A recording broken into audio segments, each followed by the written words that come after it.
우리 성경에 보면은 중생이라고 하는 단어가 나오거든요. 중생이라고 하는 단어를 찾아보니까 신약 성경에 딱 2번 나와요. 2번. 딱 2번 나오는데 이 중생이라고 하는 뜻이 뭘까요? 거듭나는. 다시 태어나는 거. 그렇죠? 예, 그래서 이 캄캄한 밤중에 니고데모가 찾아왔었죠. 근데 니고데모라고 하는 그 단어의 뜻이 이제 이긴 자라고 하는 뜻인데 니고데모가 이제 어떻게 하면 내가 이기는 자가 될 수 있을까?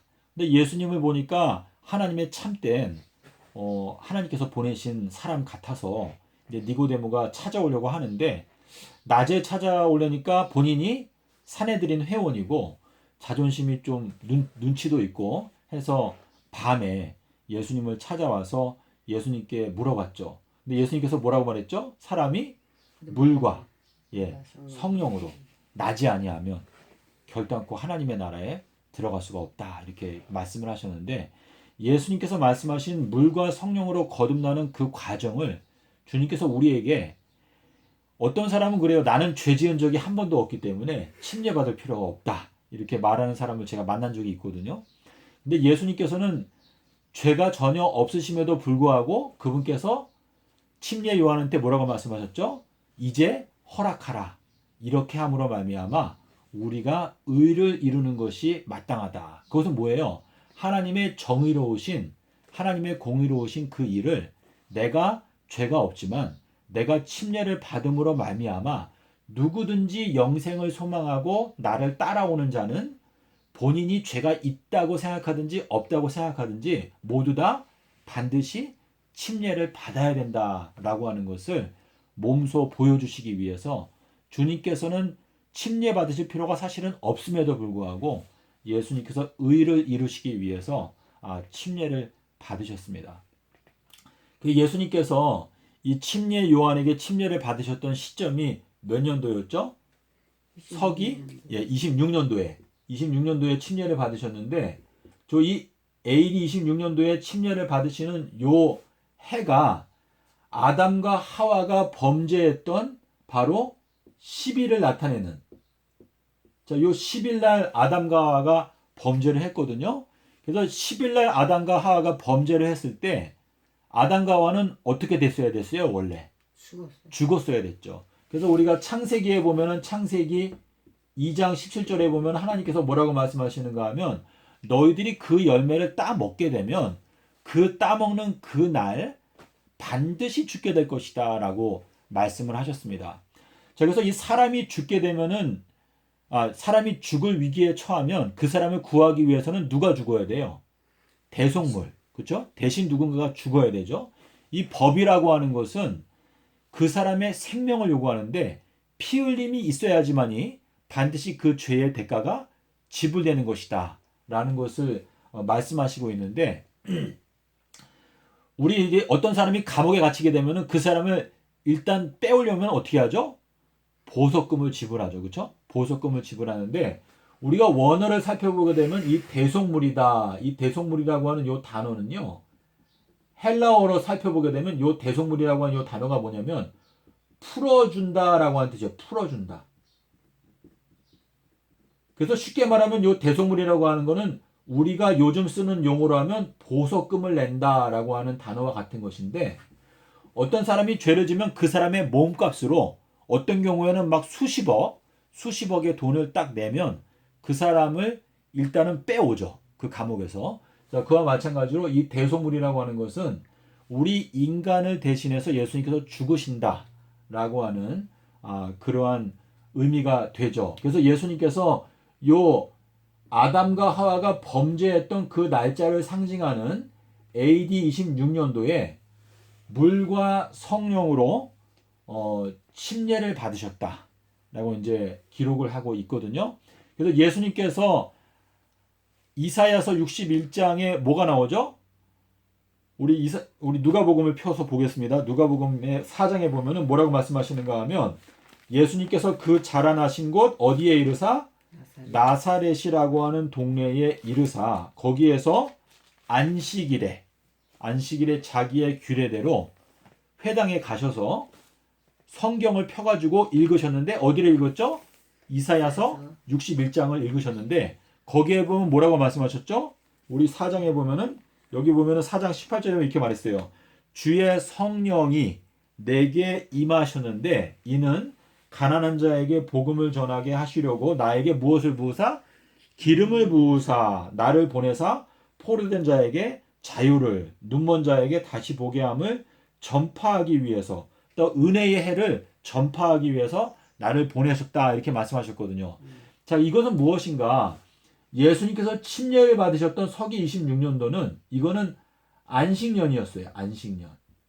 그런데 이 안식년에 주님께서 기름을 부으셨다라고 하는 것을 지금 이사야서 61장을 읽으시면서 말씀을 하시는 것은 예수님께서 먼저 모퉁이 돌로서 이 안식년이 되었을 때에 다시 말해서 아담과 하와가 범죄했던 아비벌 10일을 나타내는 이날 그분 자신을 성령의 은혜를 부어주시면서 예수님을 이제 대속물로 구별하시는 것인데 예수님께서 기름 부음을 받았다. 자, 물 침례와 성령 침례를 이때 같이 받으셨거든요.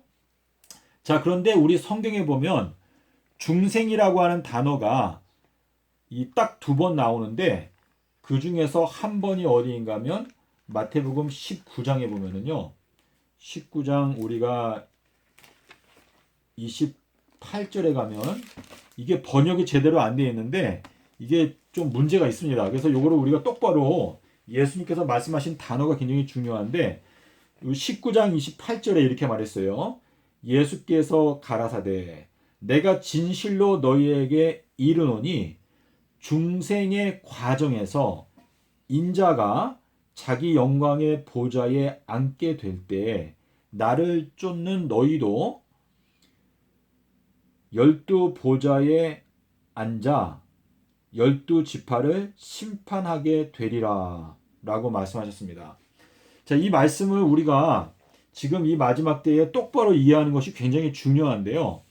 여기에서 말씀하시는 지금 이 중생이라고 하는 것이 언제를 가리키는가 하면 2022년도를 가리키는 것입니다. 그래서 이 2022년도에 주님께서 중생을 허락하시는데 이 중생이라고 하는 과정에서 어떻게 된다? 인자가 어떻게 된다고 그랬죠? 영광의 보좌에 앉게 될 때라고 말했어요.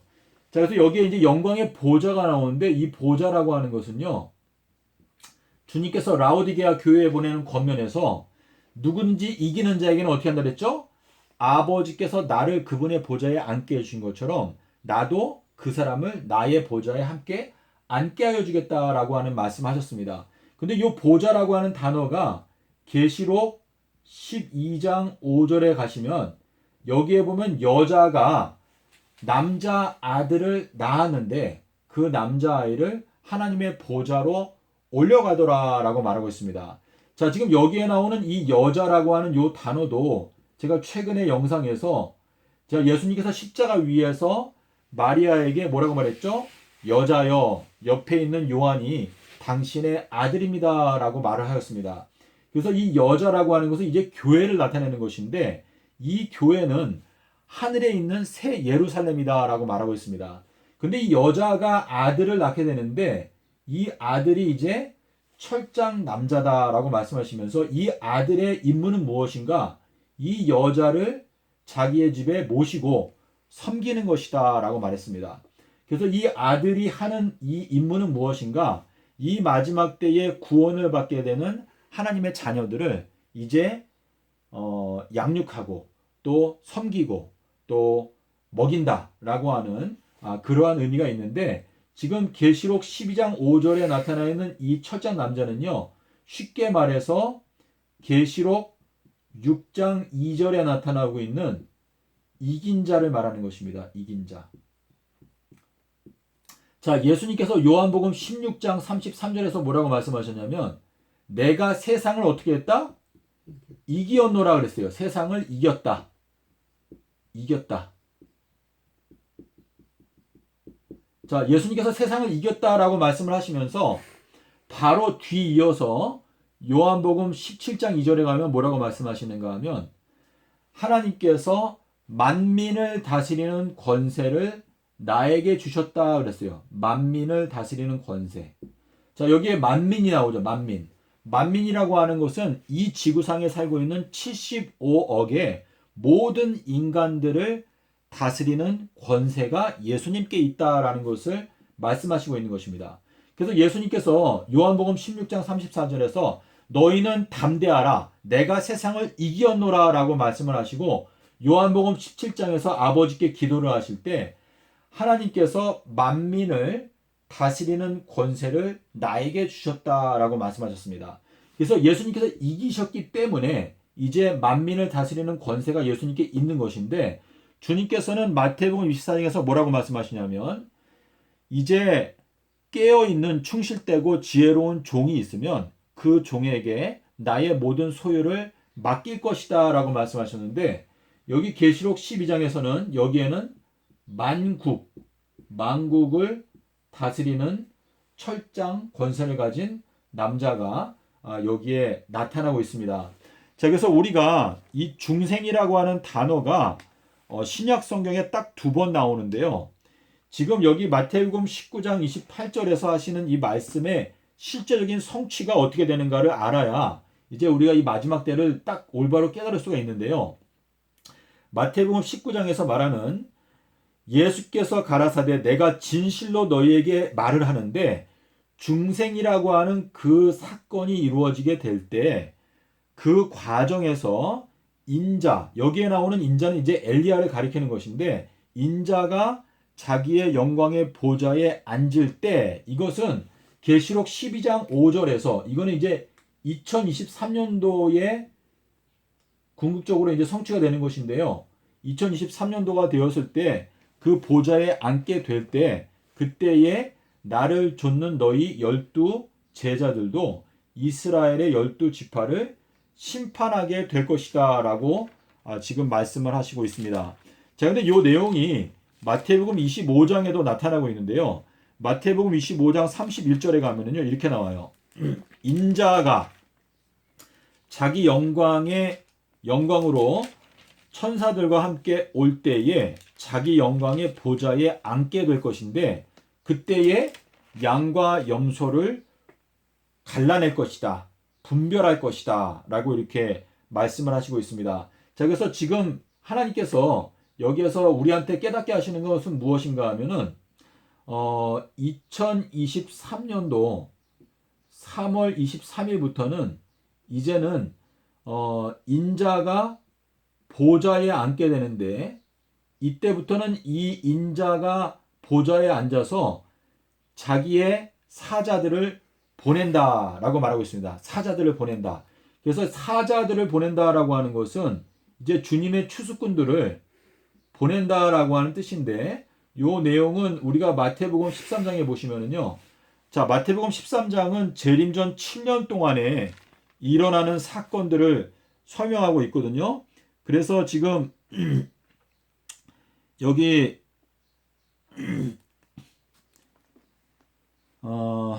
제가 지금 그 성경 구절이 바로 안 보이는데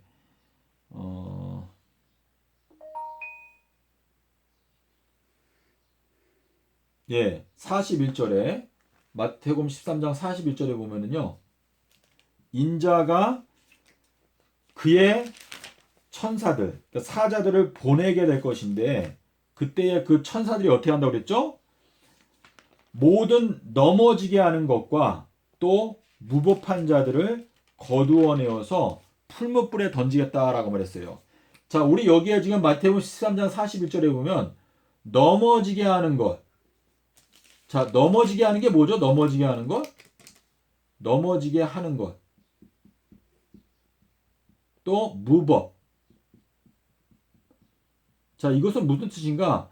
자, 넘어지게 하는 게 무엇이라고 말했냐면 성경에서는 이 넘어지게 하는 것은 자, 우리 로마서 9장에 가면은 나오는 걸로 제가 기억하는데요. 가서 봐야 될 것 같기도 하네요.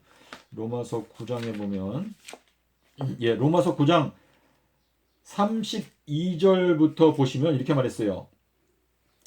저희가 믿음에 의지하지 않고 자기들의 행위에 의지하였기 때문에 부딪히는 돌에 부딪혔느니라 라고 말하면서 내가 부딪히는 돌과 거치는 반석을 시온에 두었는데 저를 믿는 자는 부끄러움을 당치 아니하리라 라고 말했습니다. 그래서 지금 이 말씀은 무엇인가? 예수 그리스도 그분 자신이 결국은 하나님의 백성들에게는 하나님의 백성들 가운데서 참되지 아니한 백성들은 예수님 때문에 다 걸려서 넘어지게 될 것이다 라고 말했는데 지금 현 기독교회가 만들어 놓은 넘어지게 되는 그 거짓된 교리가 무엇인가 하면 금요일 십자가 설입니다. 금요 십자설. 그래서 이 금요 십자설 때문에 결국은 많은 그리스도인들이 넘어지게 되는 것이고 여기에 무법이 나오죠. 무법. 이것은 기독교회 안에 사실상 법이 없다라고 하는 뜻인데 금요 십자가설 때문에 없어지게 된 법이 무엇인가 하면 큰 날, 이마의 표징인 큰 날이 사라지게 되었습니다. 그래서 이게 이제 출애굽기 13장 8절, 9절과 16절인데요. 주님께서는 이 마지막 때에 우리들의 이마에 하나님의 인을 맞지 아니하면 구원을 받지 못한다라고 말씀하시고 있는데 그 하나님의 인을 깨닫게 되는 핵심적인 기별이 바로 이 출애굽기 13장 8절, 9절, 16절이거든요. 근데 이것이 지금 금요 십자가설 때문에 사라지게 되었습니다. 그래서 기독교회 안에는 사실상 무법한 상태 가운데 저희가 현재 빠져 있다라고 하는 뜻이거든요. 그래서 지금 이 중생에 대해서 저희가 살펴봤는데 이 중생이라고 하는 단어는 디도서 3장 5절에 보면 이렇게 나옵니다. 중생의 씻음이라고 나옵니다. 중생의 씻음. 자, 이 중생의 씻음. 중생의 씻음이라고 나오거든요. 자, 이 중생이라고 하는 것은 지금 예수님께서 서기 AD 26년도에 중생을 하셨다. 그래서 물에서 올라오셨다. 그리고 성령으로 비둘기 성령으로 침례를 받으셨다. 자, 이렇게 설명을 하고 있거든요. 이 중생의 씻음이라고 말씀하시고 있는데 예수님께서 받으신 침례는 전부 다 몇 가지죠? 세 가지 침례. 예, 물 침례, 성령 침례, 그리고 피의 침례. 그래서 여러분께서 이 세 가지 침례를 알기 위해서는 마가복음 10장 38절을 꼭 읽으셔야 돼요. 그래서 마가복음 10장 38절에서 예수님께서 너희들이 내가 받으려고 하는 침례를 받을 수 있느냐? 라고 말씀하실 때 그 침례는 뭐예요? 십자가를 가리키는 것이거든요. 주님께서는 먼저 물 침례를 받고 그 다음에 성령 침례를 받고 피의 침례를 받으셨는데 주님께서 너희가 나를 따라오려면 반드시 물과 성령으로 거듭내야 되는데 그 따라오는 조건은 뭐냐? 십자가를 지고 따라와라 라고 말했어요. 침례 요한이 예수님을 소개할 때 뭐라고 말했죠? 그분께서는 너희들을 성령과 불로 침례를 주실 것이다 라고 말했습니다. 그래서 이 불시련, 불침례 이것은 사실상 십자가의 침례를 말하는 것이거든요. 그래서 우리가 이 세 가지 침례를 사실상 이 중생의 과정이다 라고 이렇게 설명을 할 수가 있는데 지금 이 마지막 때에는 자, 요 씻는다라고 하는 거는 어디에서 나오죠? 예수님께서 대야에다 물을 담아서 제자들의 발을 씻겨 주셨다라고 표현하고 있는데 이 씻는다라고 하는 것은 물로 씻는다 했어요. 물. 요거는 이제 에베소서 5장 26절에 보면 물로 씻는다라고 하는 표현이 나옵니다. 그래서 여러분께서 지금까지는 아마 제가 생각할 때 저도 이게 이 원어를 보면서 좀 더 구체적으로 깨닫게 되었는데요.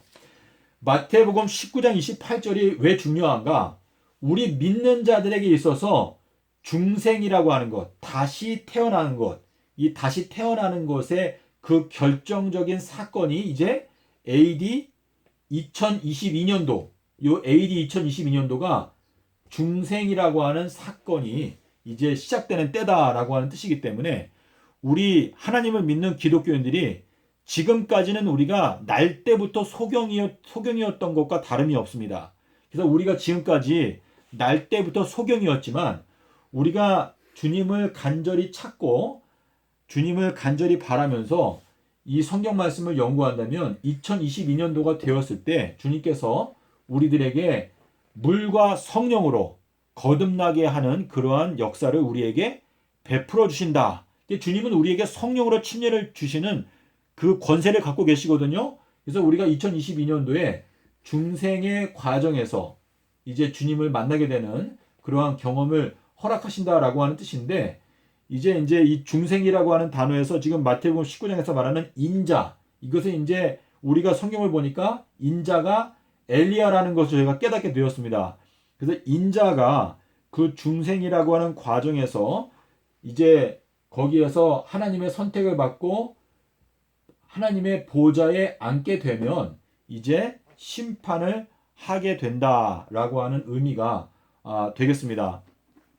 자, 제가 이제 이 영상을 마치기 전에요, 여러분과 한 가지 더 살펴보고자 하는 말씀은요, 어디를 보는가 하면 누가복음 22장 69절에 가면은 예수님께서 이제 재판을 받다가 무슨 말씀을 하시냐면, 지금부터는 너희가 인자가 권능의 우편에 앉아 있는 것을 너희가 이제 지금부터 보게 된다라고 하는 말씀하셨거든요. 누가복음 22장 69절에 나오는 건데, 이 말씀이 마태, 마가, 누가 세 번 말씀하셨습니다.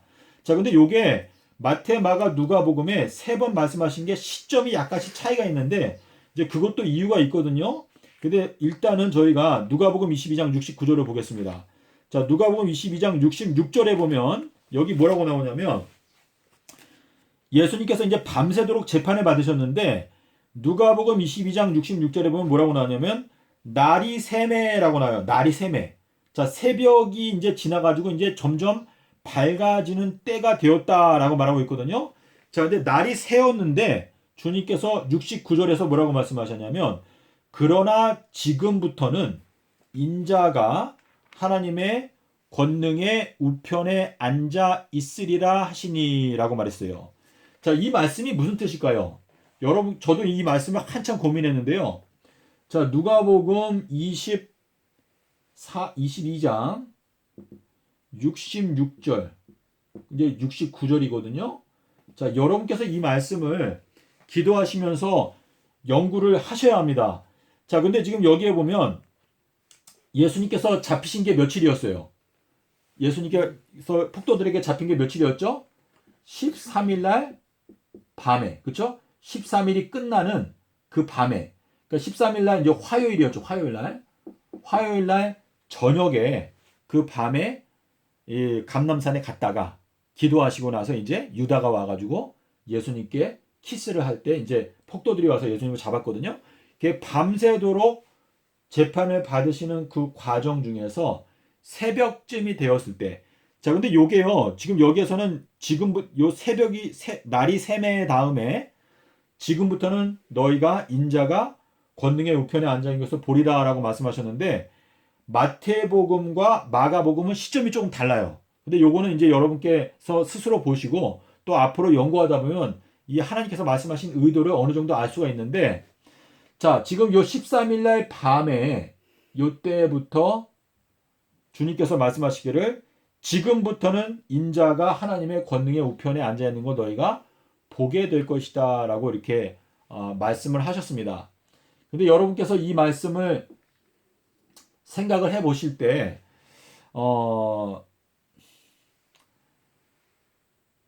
여러분께서 좀 이렇게 기도를 하시면서 이 말씀을 깊이 생각해 보시기를 바랍니다. 지금 주님께서 이 지구 역사의 마지막 때 특별히 7번째 날에 들어오게 된 것은 우리가 서기 2000년부터 이제 2030년까지는요, 요거는 이제 7번째 날에 들어오고 우리가 이제 하나님의 나라에 들어가게 되는 가장 중요한 시기가 요 30년이거든요. 30년. 근데 요 30년 중에서 2001년은 나팔절, 7월 1일 나팔절을 나타내고, 그리고 2015년은 뭐죠? 요거는 초막절 첫날을 나타냅니다. 초막절 첫날. 그리고 이제 2022년도는 초막절 마지막 날을 나타내거든요. 여러분께서 요 내용을 생각하시면서 주님께서 우리에게 말씀하시기를 안식일에는 내가 너희들에게 안식을 주겠다라고 하는 말씀하시는 것은, 우리가 안식일이 되면 이제 주님의 나라에 우리가 들어가게 된다라고 하는 것을 우리에게 이제 말씀을 하시는 건데, 자, 죽은 자들이 하나님의 아들의 음성을 듣게 되는 때가 온다. 근데 그거는 지금이다라고 하는 그 말씀 속에는 여러 가지 복합적인 주님의 음성이 들어있거든요. 자, 근데 그것은 자, 우리가 지금 7번째 날에 들어와 있어요. 근데 우리가 육신은 살아있지만 우리들의 영이 말라있고 메말라있고 죽어있었기 때문에 우리가 진리의 말씀을 깨닫지 못했다가 이제 주님께서 우리에게 주님의 음성을 우리의 귀에 들려주시기 때문에 살려주는 것은 영이다. 그래서 우리가 7번째 날이 들어왔을 때 주님께서 우리들을 그분의 말씀으로 성령으로 살려주시기 때문에 우리가 사실상 지금 죽어있다가 살아나게 되는 경험을 하고 있는 때에 저희들이 살고 있는 것입니다. 예, 그래서 오늘 제가 영상을 마치면서 여러분께서 마태복음 19장 28절의 내용을 여러분께서 이제 신약 성경의 여러 부분들과 함께 비교하면서 생각하실 때 이 마태복음 19장 28절이 중요한 것은 여기에 중생이라고 하는 단어가 유일하게 들어 있습니다. 예수님께서 너희가 인자가 중생이라고 하는 과정에서 이제 자기의 보좌에 앉게 될 것인데 이 보좌에 앉게 되는 그 성취가 이제 계시록 12장 5절에 나오는데 이것이 2023년도에 성취가 될 것이고 그때부터 이제 7년 동안에 심판이 이루어지게 된다라고 하는 것을 말씀하시고 있습니다. 근데 여기에 나오는 요 인자가 결국은 이제 누가복음 13장 24절에 보면 여기에는 이제 집주인이라고 나오거든요. 집주인. 25절까지. 그래서 집주인이 한번 일어나서 문을 닫게 되면 너희들은 문 바깥에서 슬피 울며 이를 갈게 될 것이다 라고 말씀을 하시고 있습니다. 자, 믿음의 형제자매 여러분, 저희가 누가복음 21장에 보면은요, 많은 사람들이 이 마지막 때에 세상에 임하게 되는 일들을 생각하고 무서워서 기절하게 될 것이다 라고 하는 말씀이 있습니다. 근데 제가 이 예수님의 말씀, 특별히 재림의 징조를 살펴보면서 지금 제가 여러분께 말씀드리는 이 내용이 정말 진리이고 확실한 이 해석이라고 할진데 이 내용을 여러분께서 들어보셨을 때 이 내용은 말 그대로 저희들이 듣기에 기절할 만한 내용입니다. 그래서 우리 현 기독교회를 하나님께서 극진히 사랑하시지만 사단이 현 기독교회를 송사하고 있고 사단이 자기의 꼬리를 이용해서 하늘에 있는 별 3분의 1을 끌어다가 땅에 내어 던지는데 그 3분의 1이 바로 기독교인들이다라는 것을 생각하면 얼마나 마음 아픈 일입니까? 그래서 우리가 이 멸망해 가는 기독교인들을 향해서 우리가 정말 마지막 최후의 경고의 기별을 전하기 위해서 이 예언의 말씀을 깨닫고 때를 따라서 여러분의 가족과 친척과 또 교회의 이 구성원들에게 이 때를 따른 양식을 나눠줘야 되는데 정말 말 그대로 저희가 자다가 깨워야 됩니다. 여러분께서 이 말씀을 기억하고 2022년도에는 이제 주님께서 우리들을 심판하기 위해서 오시는구나. 그리고 그 심판을 통해서 눈이 밝아지는 자들은 예언의 말씀을 깨닫지만 그 말씀을 깨닫지 못하는 자들은 더 깊은 흑암 가운데 빠지게 되는 때가 바로 2022년도가 되는구나. 자, 주님의 권능이 실제로 이제 우리의 삶 가운데 성취되게 되는 때에는요, 우리가 정말 두렵고 떨 수밖에 없는 것입니다. 주님께서 나를 긍휼히 여기셔서 빛 가운데로 인도하신다면 정말로 행복한 일이지만 내가 만약에 있는 것마저도 빼앗기게 되는 그러한 슬픔 가운데 빠지게 된다면 얼마나 무서운 일인지 모르겠습니다. 자, 제가 예수님께서 서기 31년도에 돌아가셨다라고 지금 재림교회가 주장하고 있는데 서기 31년도에는 6월절이 월요일이다라고 말을 하니까 안식일 교인들 중에서 그러면 31년도가 아니고 33년도에 돌아가셨군요 라고 주장하는 사람들이 많이 나타나기 시작했는데요.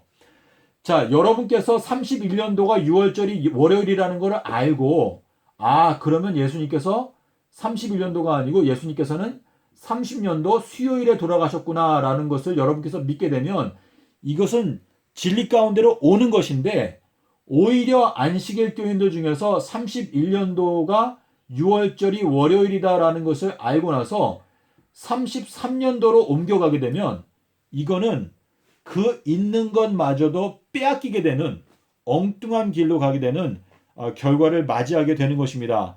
자, 그러므로 여러분, 우리가 이 주님의 은총을 입는다라고 하는 것은 그분은 전능하신 분이기 때문에 우리가 주님의 은혜로 진리 가운데로 이끌리거나 주님의 그 무서우신 그 심판의 능력으로 우리가 진리로부터 멀리 떨어져 나가거나 둘 중에 하나인데, 우리가 이 마지막 때에 하나님을 경외하는 마음.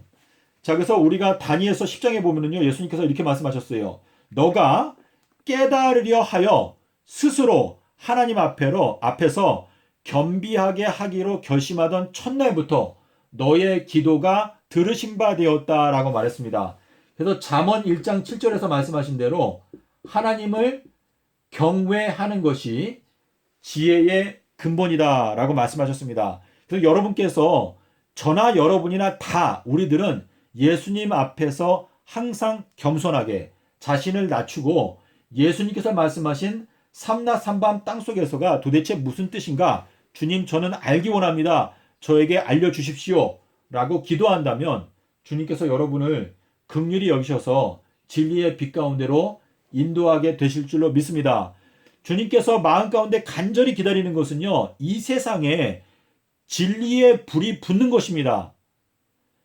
지금 진리의 불이 너무나 약하기 때문에 꺼져갈까 걱정이 되는데, 우리가 이때에 일어나서 정말 진리의 불을 붙이고 온 세상을 환하게 비출 수 있는 진리의 빗줄기들이 나타나야 하는데, 여러분께서 스스로 일어나서 기드온의 상백명이 되기로 결심하게 되는 여러분과 저가 되었으면 좋겠습니다. 감사합니다.